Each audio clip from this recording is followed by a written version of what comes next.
Ladies and gentlemen, welcome back from another different setting this time around. We're here in Switzerland for this Premier League predictions.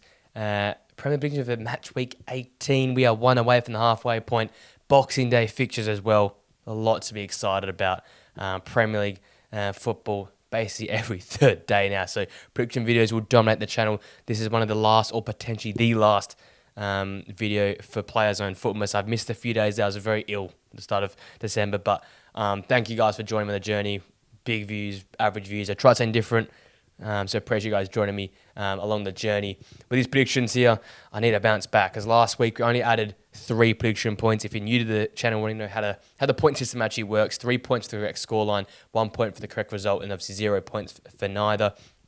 And I only did 3 last week. So our total was 111 after 17 match weeks. Not too good. So looking to bounce back this week and some tough fixtures to go and do that too. But very, very keen for the weekend to come. Let's now get into our Premier League predictions.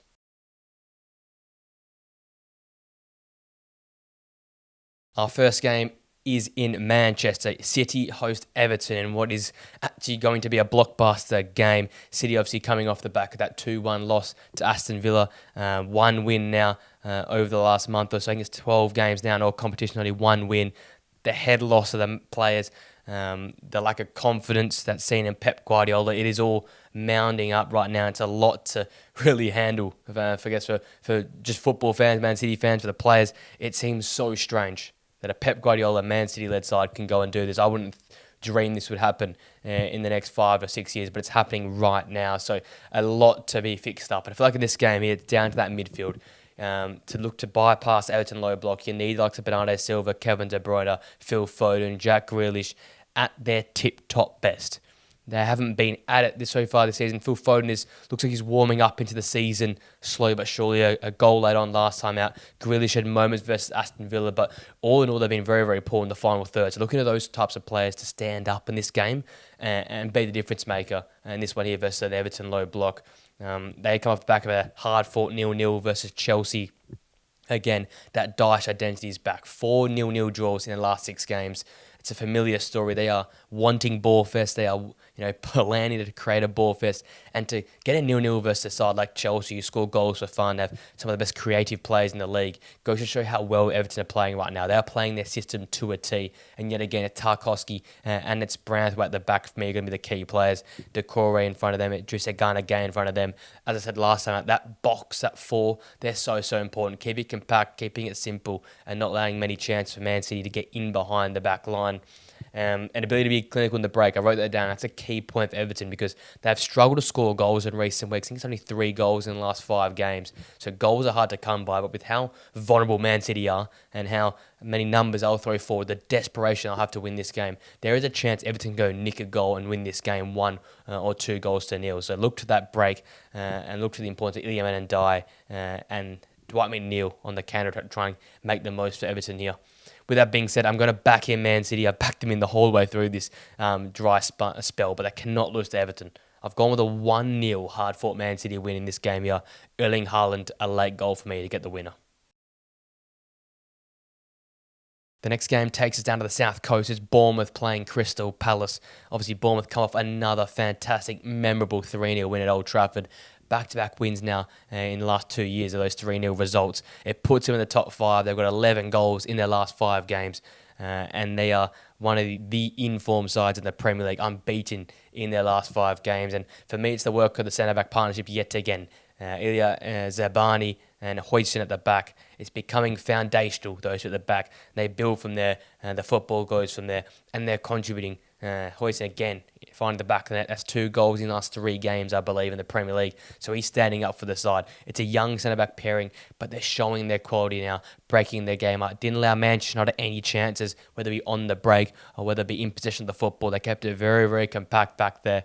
And for me, the big thing is they're looking really, really good in that pressing style of football. It's a very taxing style of football, but Andoni Iraola's reinforced this side Tyler Adams comes in last time and does a fantastic job. So look to him alongside Crystal, potentially Cook if he gets reintroduced in that midfield there to be the energiser in this game here and offset Crystal Palace with a fantastic high pressing system, which they did so well. Looking forward, the chance creation likes of Clive and Dango Watara were fantastic at Old Trafford. Look to them yet again to be key pivotal figures, especially in behind Evanilson, who for me has been one of the most underspoken about players. That is job. A really unselfish worker in the side, doesn't get the goals he probably deserves, but it's so pivotal to the system, pressing from the front. So those three up top will be very, very important yet again. Versus a Palace side who were really poor. 5-1 loss to Arsenal during the weekend. Defensively, that has been their identity this season. If they can be good at the back, good things happen going forward. And I feel like they just weren't quite at the races versus Arsenal. So look to them to make a quicker start. Look to them to get on the front foot more often than not. And again, they are a counter-attacking system. They'll look to sit in deep, absorb some pressure from Bournemouth, and then try and counter-attack the side there. So, they might have Ismail Assar up top. He's very, very important. His link up with Jean-Philippe Mateta, for me, is going to be the key figure in this game here. Bournemouth are going to score goals. Can Crystal Palace keep up? And it's going to be down to Ismail Assar and also Jean-Philippe Mateta to make that happen. With that being said, I think it's going to be a really tough game to predict because Crystal Palace on their day are very, very strong. But I am backing Bournemouth in to continue their unbeaten run, going with a 2-1 win for Bournemouth at home versus Crystal Palace here. Our next game takes us to the bridge as Chelsea face off against Fulham in an all-London affair here. Chelsea obviously coming off a very disappointing 0-0 draw to Everton. Guess reinforce the fact that they're not quite in the title race, but I still think they have the ability to be there. Some great football so far this season, and attacking football has been the identity. 14 goals in the last 5 games, which includes that 0-0 draw. So there's goals have come in big clumps for Chelsea, especially at home. They're one of the strongest home sides in the league, and I feel like if you want that football to become ticking over, you want to be on the front foot and reinforcing that attacking message. Enzo, alongside Caicedo midfield, are going to be your key players. I feel like they were good versus Everton. They need to be at the next level here versus Fulham, who can sit in deep. They like to break. They like to use the counter attack. I like to catch midfield off guard in terms of being careless in possession. So Enzo and Moises Caicedo have a fantastic role they've played in this team. They need to be good yet again here to beat Fulham in this one here. Obviously, Cole Palmer, he's the main man in every single game that Chelsea play. 13 big chances created so far in the Premier League this season. That's second most in the league. Yet again, he'll be pivotal, especially going forward for Chelsea to try and reinforce that attacking style of football. Looking at Fulham, they also came off a very disappointing 0-0 draw, probably the worst of the lot, at Southampton. They're hosting them. And it's a team that likes a transition, likes to break. And so I feel like yet again, that midfield battle is going to be important. Sander Berge, potentially Andreas Pereira in there, Sasa Lukic. Those players in the deeper lying roles got a massive job to shut down Cole Palmer, shut down Enzo Fernandez. Don't allow Moises Caicedo to dominate the midfield battle. So that Fulham midfield's got a massive job in their hands to try and win the ball back and get Fulham on the front foot in transition, because that's when they look at their best. So that's going to be a big, big job for those players in the middle of the park there. Obviously, they aren't beaten in the last 5 games, 4 draws for Fulham, so they're a difficult team to beat. They haven't won many games in recent times, so I'm going to back Chelsea in this one here. I've gone with a 3-1 Chelsea win at home. They're very, very strong at home, great attacking players, and need to bounce back, and I feel like they'll get it in this game here. Move all up north to St James's Park as Newcastle host Aston Villa in what is going to be a massive clash between two more informed sides in the Premier League. Looking at Newcastle, a fantastic 4-0 win away at Ipswich last time out. Their attacking football has come, and it is really, really showing in recent weeks. 16 goals in the last 5 games in the Premier League. They've looked at their best in the final third. I feel like it's coincided with some better defensive identity. I always feel like Newcastle look their best when they're more defensively orientated, well set up, and I think Dan Burns getting better at centre-half alongside Fabian Schär. Talked about Livramento and Lewis Hall last time out as well. They are also very, very pivotal, not only defensively, but going forward for Newcastle United. And then obviously in the final third, you've got those attacking players. Isaac with a hat-trick last time out. You can't keep out Anthony Gordon. Jacob Murphy seems to be the perfect trio for Newcastle at the moment up top. Work hard for each other, link up very, very well. But I feel like the most important player, especially for this game versus Aston Villa, is going to be Bruno Guimaraes, because Aston Villa are a team that dominate midfield areas. They like to work hard in there. They've got hard workers in there. They break the game up in there. Someone that can match that energy, max that intensity, and get them going forward for Newcastle United has to be Bruno Guimaraes. I feel like in every game this season, as they've gotten better, Bruno's gotten more and more involved. So I look to him to be the key figure, the leader, the captain captain the side and drive them forward in the middle of the park. Looking at Villa, massive 2-1 win at home versus City last time out. They seem to be back on track in many regards here. And once again, led by Morgan Rogers, who for me has been probably their player of the season and probably a top 5 Premier League player this season, because he's continued to be the live way. He's continued to be, I guess, the heat check for the side. When he's going, the team is going, and he led them yet again last time out. Great dribbling moves, great movement with him without the ball in the final third. He is a real difference maker, so Newcastle United will have to shut him down. It's 4 wins from 5 games in all competitions, so the form is coming back for Aston Villa, but it's going to be a really, really difficult test on the road. You needed Torres and Conte to be at their best. They've been a little bit off so far this season. They have to be at their best to shut down the likes of Anthony Gordon and Isak up top as well. And for that reason alone, I just don't see Aston Villa being good enough defensively to stop Newcastle United. It's going to be a high-scoring game. Going with a 3-1 Newcastle win at home. Aston Villa, for me, not quite good enough yet to beat Newcastle on the road. We have to the City ground for our next game as Nottingham Forest take on Tottenham Hotspur, and we are in for an absolute excitement fest in this game here. Forest beat Brentford 2-0 on the road last time. The first time to go to the G-Tech and win this season. That goes to show the quality of this side here. They've moved themselves up into the top 4, and Nuno's absolutely firing with this team here. And once again, I have to touch on Milenkovic and Murillo. They have been the cornerstone for this team here. Allow this team to play that counter-attacking style of football. And they were fantastic in a back 3 last time out versus Brentford. They're going to be at their best yet again to beat this Spurs side, because they score a lot of goals, we know, Spurs. So these guys have to be the best, like Kulusevski, Maddison, Heung-min Son, Solanke, who will all find some form in recent weeks. Milenkovic and Murillo are going to be pivotal for Nottingham Forest winning this game of football at the back there. Being nice and compact, touch tight to these players, and not allowing them avenues in behind the back line there.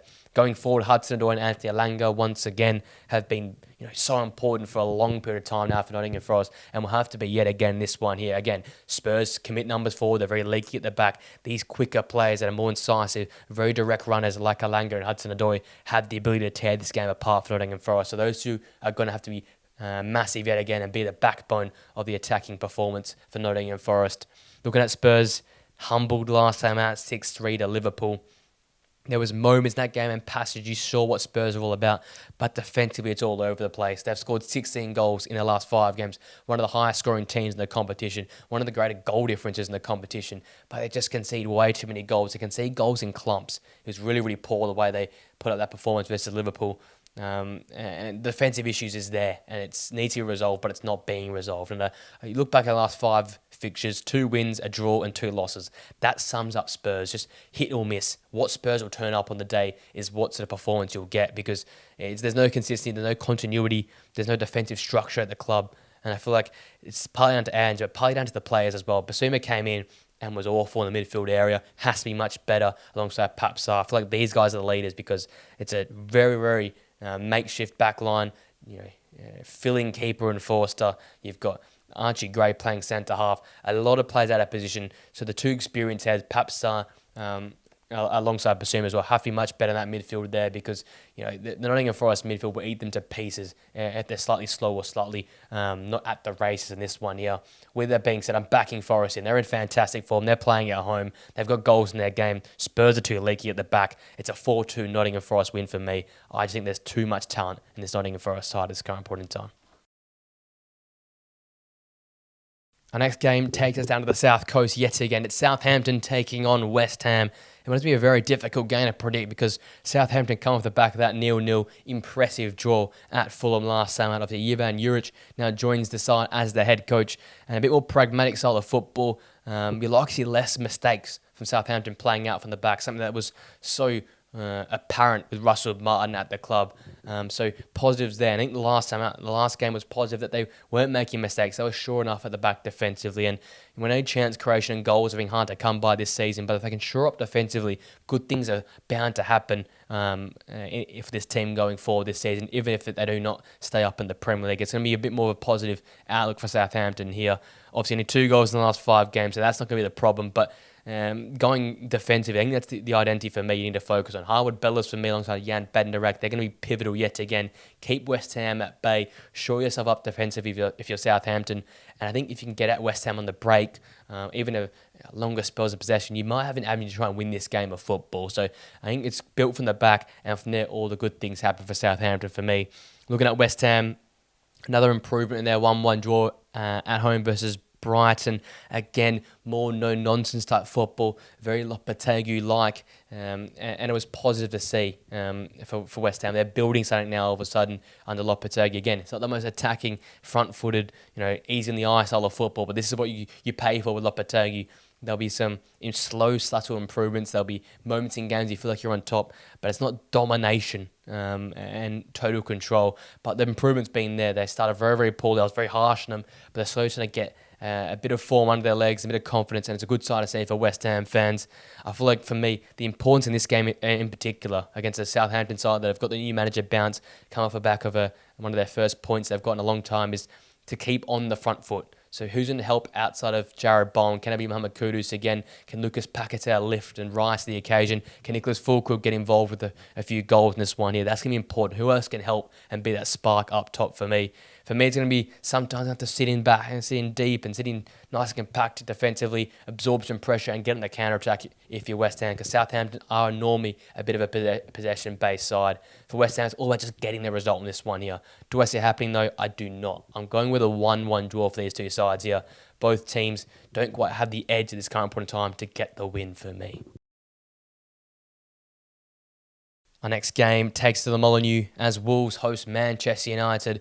Wolves coming off a fantastic 3-0 result, a much-needed result under the new manager, the new Portuguese man, instilling a lot of confidence and faith into these players here. And it was a great sign for Wolves because the attacking football has been there this whole time, but defensively they were all over the place. And for me, that was the biggest change in this one here. Along the back five there, major improvements, including Santiago Bueno had to shut out. We had a fantastic game last time. Even Doherty at the back as well, getting involved with the attacking play going forward, but also being solid enough defensively in that back three there. And we know it's a work in progress. That back line is really, really weak at this current point in time. But going forward is a good sign, I see. Gonzalo Guedes alongside Mateus Cunha in those two, so number 10 spots in behind Strand Larsen. Look like a really, really dangerous front three. Again, they didn't dominate the game versus Leicester, but they got that 3-0 result. And it's because their attacking football does the talking. So looks like yet again to be a key figure against a Manchester United side that doesn't start halves well and doesn't do well from set pieces. That's what Wolves will try and target. Those two things there.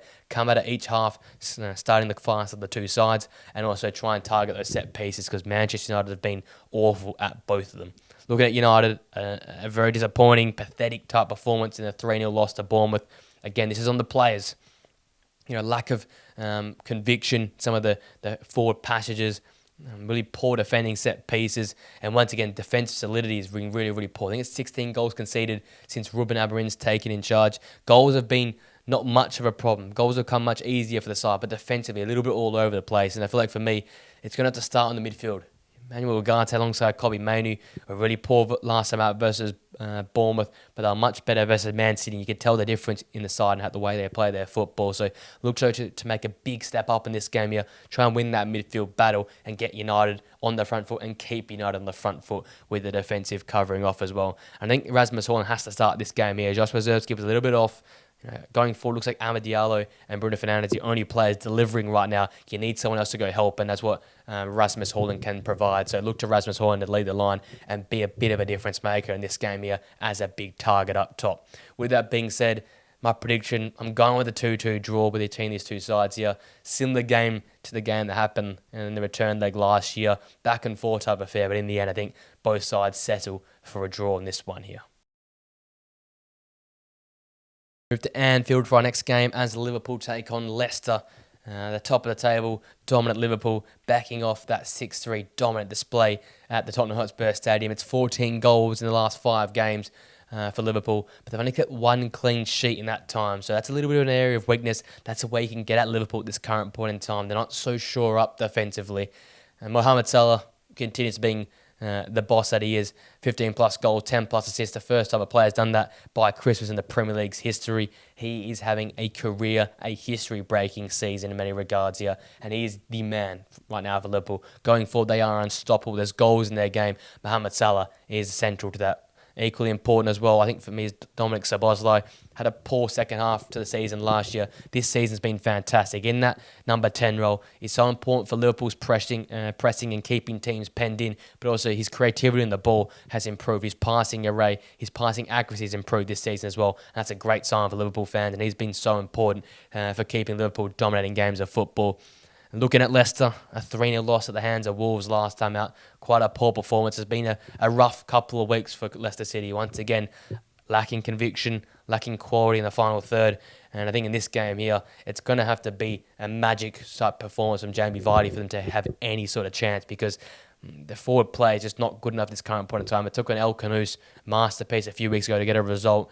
And it's going to take Jamie Vardy moments of magic in this game, I think, to get anywhere near Liverpool's side, who are still very, very good defensively despite not having many clean sheets in recent weeks. They are so solid at the back. Leicester just don't have that same quality in the final third for me. And I think in this game, you're going to have to be a very, very complete back five performance. All five contributing, Hermanson and goal being nice and tight. But if you're not at your best as a back five or as the goalkeeper, Liverpool are going to smash a few past you. That's what I see happening. I've gone with a Liverpool 4-1 win. I can't see any other way Leicester get into this game. Liverpool got too many goals in their game. They're in too much great form. And the confidence of that man, Mohamed Salah, is too high at this current point in time. Our penultimate game sees Brighton take on Brentford at the Amex there. And it's a massive game for Brighton, this one. They come off the back of a really average 1-1 draw at the hands of West Ham, where they were never really in control of that game of football. And their downward slide continues. No win in the last 5 games. No clean sheet in 10 games. And it's that control is a big word for me. Brighton look like they're a team out of control at this current point in time. Things are happening, and they have no way of stopping it. And I feel like their lack of consistency and lack of continuity in performances is the big thing, and that for me stems from the midfield. Mats Vifa alongside Baleba were fantastic last time out, so I can't blame them. So it's the other players around them. And when I look at Brighton, I look at some of their best performances, you think of great wing play, you think of great speed of attacking movement. So fullbacks and wingers are always really important. So Purvis and Stupinian, Tariq Lamptey, Karim Matoma, Jorginho Rutter have to be much better. I've looked at the last few games, they just haven't been good enough. They need to step up in this game here. Brighton desperately need a result. With all the teams around them getting points, they need to keep in touch with this sort of top half group. So look to them to need to bounce back. I think it starts from those wide areas there, especially against a Brentford side that travel awfully. They come at the back of a 2-0 loss at home, Nottingham Forest, their first loss at home all season, which is a big loss for the club, but they need to bounce back here. And what a chance to try and pick up a win away from home against another out-of-form side in Brighton. So it's going to be two teams that are struggling for confidence at this current point in time, because Brentford have had 3 losses in a row, no clean sheet in 6 games. So it's a real opportunity for one side to get back on track in many regards there. And I feel like equally for Brentford, the centre of the park, players who can control games, especially with their awful away record, only 1.1 on the road this season. It's going to come down to Norgard alongside Janelt in the middle of the park. These two are the experienced bunch. They're the no-nonsense. They get the stuff. They get the job done. They win that ball back. They stay competitive in there, and they don't allow teams to get on top of them. But in recent weeks, we've seen away from home, the midfield's been bypassed. Brentford looked shallow. They looked very, very defensive. They've come in and compact and set in deep, and it's not the Brentford we're used to. We're used to the Brentford that get on the front foot, that score goals, that look to be attacking. That's what they play like at home. Can they play like that on the road? I think it'll be led by those in the midfield. They're progressing the club forward and keeping Brentford on the front foot. And in many regards, try and pin Brighton in, because at the current point in time, they are a very vulnerable team. And if it's led by the midfield, if they can get on top, look to the side to get on top and dominate this game of football versus a out-of-form Brighton side. With that being said, I do think Brighton get a result here. Brentford away from home, I cannot trust. Brighton need to bounce back, and they've got the quality to do so. So I see a 2-0 win in this game here for Brighton. It's going to be hard to predict, but I think Brighton get back on track in this one.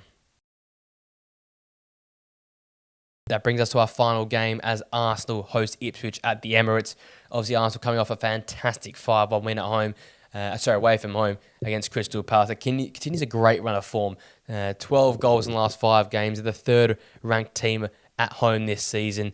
All things are going well, but the big problem coming to this game is Bukayo Saka's injury, out for around 4 to 6 weeks with a hamstring injury, and we know how much the drop-off can be without Saka and Odegaard there. So look into the likes of the others in that front line there, Gabriel Martinelli, Leandro Trossard, but in particular, Gabriel Jesus, who scored 5 goals in his last 2 games in all competitions. Can he continue to be that leader of the line? Can he continue to be that difference maker, especially in this game here against a very vulnerable Ipswich side? Get some form, get some more goals under your belt in this game here, and continue the great run and the great vibes at the club at this current point in time. I think he'll be very, very important, alongside another X factor in Kai Havertz, who can have good games and bad games, and his good games wins games for Arsenal. His bad games can sometimes lead to draws or losses for Arsenal. So look to him to try and step up, especially in the absence of Bukayo Saka, who's such a key, important player for chance creation, converting chances. So a big hole to fill. Other players have to step up, I feel like. And it's a great chance against a very weak Ipswich side who continue to struggle. A 4-0 loss last time out of Newcastle United. 3 goals in the last 5 games. No clean sheet in 13 games. At both ends of the park, there's just no punching power there. The quality is just not at it for me. And I look at it, it's going to have to be that back four, the 2 midfielders, just get in there, scrap, fight, make it difficult for Arsenal, because we know how teams have travelled to the Emirates, and like earlier this season with Southampton, keep it 1-1 or 0-0 until the 70th minute and hope things go your way. But I just, with this Ipswich side, there's not enough talent, there's not enough quality. Your captain Sam Morsey suspended for this game here. Murray Hutchinson hasn't been that player this season. There's a lot of just what-ifs with this club, and there's not enough talent to really show and compete on the top level for me. And with that being said, I just cannot see anyone other than Arsenal coming out victors in this game here. I think they back up that 5-1. We would have been another 5-1 win in this game here. I'm going Arsenal 5, Ipswich 1. At home, Arsenal just way too good for me.